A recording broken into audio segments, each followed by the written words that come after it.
I wasn't going to say anything, but I had an affair with your fiance, my sister blurted out. Her statement was so outlandish. I couldn't understand what she was talking about. What? What do you mean? I'm not quite following you here. How can you not understand? We're adults, aren't we? Basically, I've been intimate with him, and now I'm pregnant with his child. Do you get what that means? Everyone was left speechless by my sister's revelation. But she continued, undeterred. So unfortunately, Julia, you're not needed anymore. He is going to be my husband now. I burst out laughing. What's so funny? I'm pregnant with his child. So I want him to be my husband now. You really don't get it, do you? My name is Julia Johnson, 28 years old. I have a sister named Lily. She's 4 years younger than me and has been the center of our parents' affection since she was little. Yes, Lily grew up monopolizing our parents' love. Ever since I was young, my parents have always doted on her and paid little attention to me. I never understood why, but it was clear that there was a significant disparity in affection between us. For instance, I barely remember my own birthdays being celebrated. When I brought this up to my parents, they would accuse me of being ungrateful, saying, "We doted on you so much before Lily was born." However, Lily got expensive birthday presents and fancy cake every year. I don't remember ever being treated like that. Growing up like this, I increasingly closed off my heart as my parents only seemed to care about Lily. They would say things like, "We can never understand what you're thinking, and if you dislike us so much, just go live your own life." As a result, they didn't support my education beyond university. In contrast, Lily was fully supported through private college, but I had to start working immediately after high school because I had neither a diploma nor qualifications. This meant I couldn't find any decent job. Eventually, I ended up working as a cleaner in a hotel. In a low-paying and challenging environment, working hard every day. It felt like I was thrown into hell. But then, someone came into my life who changed everything. That person was my husband, Jack. I met Jack at the hotel where I worked. It happened one day when I was carrying my cleaning supplies, doing my usual job. What's this? I noticed a luxurious-looking wallet and a fountain pen in the men's restroom stall.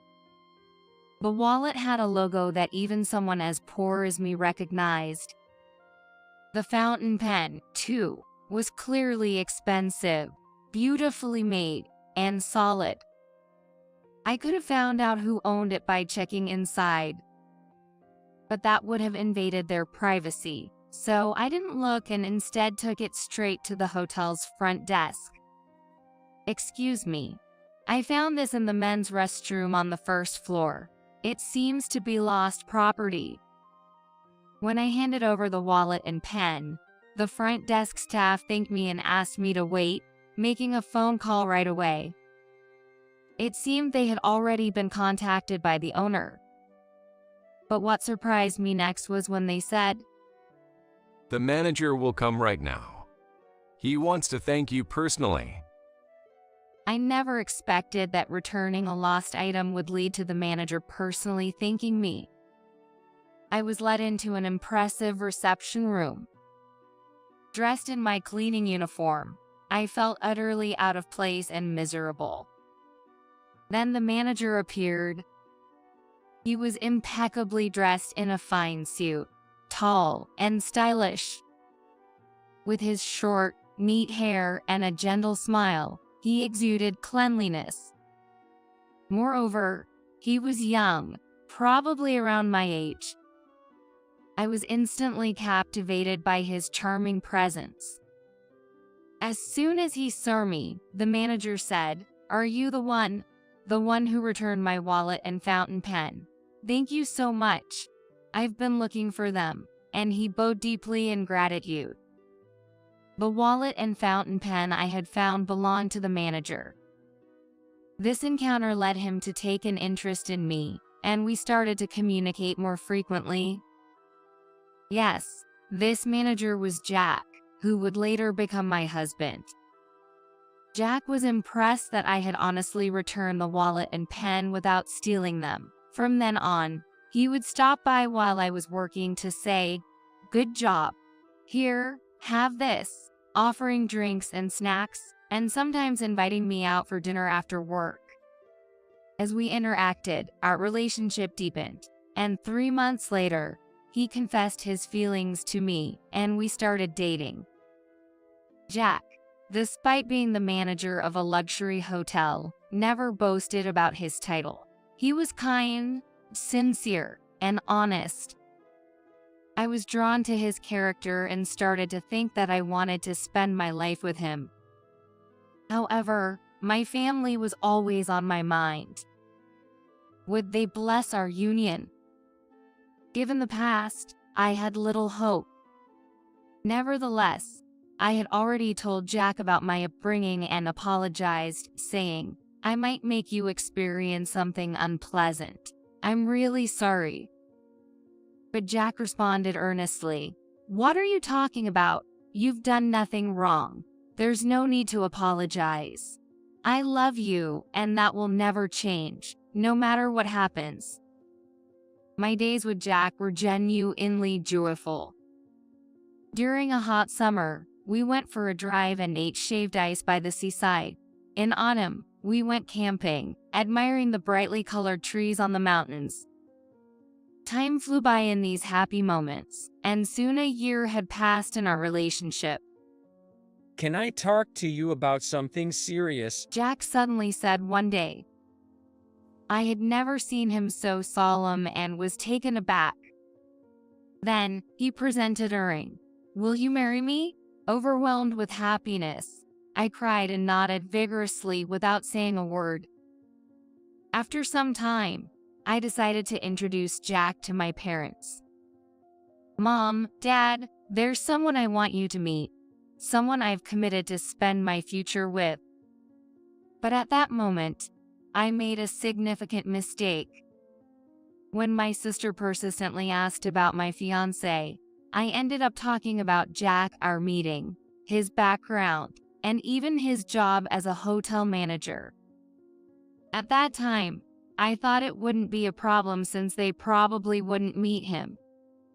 But my sister turned out to be more terrible than I had imagined. Eventually, a meeting between both families was arranged. The venue was a fancy restaurant chosen by Jack. My parents, knowing Jack was a hotel manager, treated me completely differently than usual. They seemed to want to play the part of kind and sensible parents. However, I had already told Jack everything about how my parents had treated me, and his parents knew too.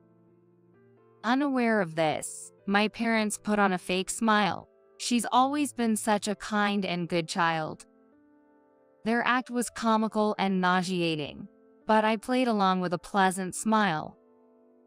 From an outsider's perspective, it was a distorted scene, but it was all for the sake of our marriage. I was afraid that if my parents showed their true colors, Jack's parents might dislike them. I cautiously made sure that didn't happen. Jack, working as a hotel manager, came from a well-known, respected family in the area. Yet, both he and his family never looked down on me for being a middle school graduate and a hotel cleaner.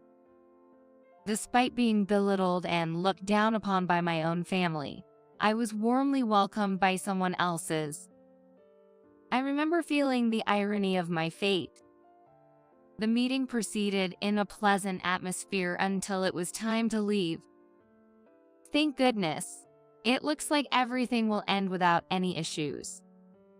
Now all that's left is to prepare for the wedding. I sighed in relief. But at that moment, my sister began to say something unbelievable. Hey, sis, there's something I want to talk to you about. Her face had the usual condescending look, a smirk on her lips.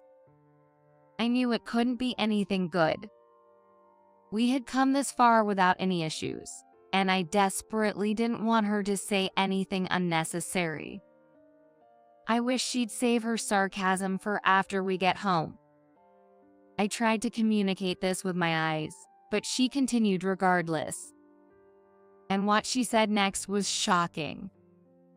You know, I wasn't going to say anything, but I cheated with Jack. I couldn't comprehend her statement. It was so outlandish. What? What do you mean? I'm not quite following you here.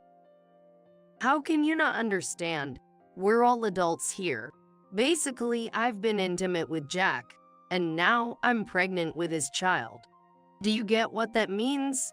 Everyone was speechless at my sister's revelation. But she was determined to continue. So, sadly, Julia, you're not needed anymore. Jack is going to be my husband now. Then, my parents clapped their hands in joy. That's wonderful. If our younger daughter is better, of course, we welcome it. She's more charming and intelligent than her unsuccessful older sister. Jack and his parents seemed unable to hide their surprise at these words. However, Jack and I exchanged glances and chuckled. Hey, what's so funny? I couldn't believe her stupidity. I decided to reveal the truth about Jack. You know, you say you're pregnant with Jack's child, but he's physically unable to have children. That's a medically confirmed fact. Indeed, Jack was unable to have children due to a physical condition. Of course, I knew about this beforehand and had accepted it. We had even discussed adopting children after getting married. I intended to explain this properly myself later, but I never expected it would come out like this. As for my Lily's claim, I obviously have nothing to do with it, so please handle that on your end. As if he had no interest in the matter. Later, I learned that my sister, envious of Jack's status, had tried to steal him from me. The child in her womb belonged to a completely different man, someone she wasn't even dating. She just wanted to quickly have a child by any means. I took this opportunity to expose all the mistreatment I had endured from my sister and parents. I've been patient until now, but I never thought you'd stoop so low as to try and steal my fiance. You're truly a disgraceful sister. Jack and his parents agreed with me, saying, "Have you ever objectively looked at what you're doing? It's inhumane." My sister and parents, having embarrassed themselves, hastily left the scene. I used this incident to cut ties with my family. I notified them that I would no longer be in contact and changed all my contact information. Jack and his parents supported my decision and, despite my complicated family background, welcomed me into their family. I was deeply grateful for this and vowed to spend the rest of my life repaying my in-laws for their kindness. Jack and I didn't have a ceremony but simply registered our marriage and became husband and wife. Of course, we later adopted a boy and a girl and are now living happily surrounded by our children. As for my sister, she had a falling out with the father of her child. She ended up a single mother, struggling every day